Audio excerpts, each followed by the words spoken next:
કચ્છની ધોરડોની રણભૂમિ પર હવે ગુજરાતી સંસ્કૃતિ અને સિનેમાનો મહાકુંભ યોજાવા જઈ રહ્યો છે। ગ્લોબલ ગુજરાતી એવોર્ડ 2026નું ભવ્ય આયોજન ધોરડો ખાતે થઈ રહ્યું છે। આ 2 દિવસીય મહોત્સવ ગુજરાતી ફિલ્મ, સંસ્કૃતિ અને કલાને વૈશ્વિક મંચ આપશે। 7 માર્ચે કચ્છના ઉગતા અને પ્રતિભાશાળી કલાકારોને નિઃશુલ્ક પ્રદર્શનનો મંચ મળશે।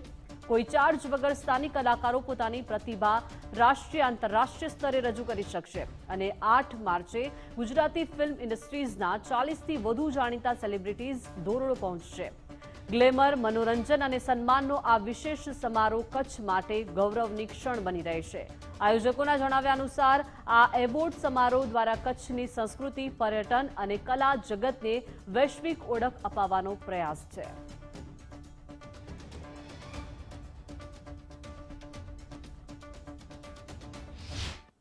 એક હતું કે આપણા કચ્છના રણોત્સવમાં કેટલા બધા આર્ટિસ્ટો પોતાનું પરફોર્મન્સ તો કરી રહ્યા છે, તો એ લોકોને ગ્લોબલી જે પ્લેટફોર્મ મળવું જોઈએ ને એ ક્યાંક ને ક્યાંક ના મળતું હોય, એટલે બધા લોકો ત્યાં સુધી પહોંચ્યા ન હોય। તો આપણો, હું પોતે કચ્છથી બેઝ છું, તો મારે એક એવો તો ઉદ્દેશ હતો જ, અને એક તો મનની અંદર એવું હતું કે આપણા કચ્છી આર્ટિસ્ટોને ક્યાંક ગ્લોબલ પ્લેટફોર્મ મળે।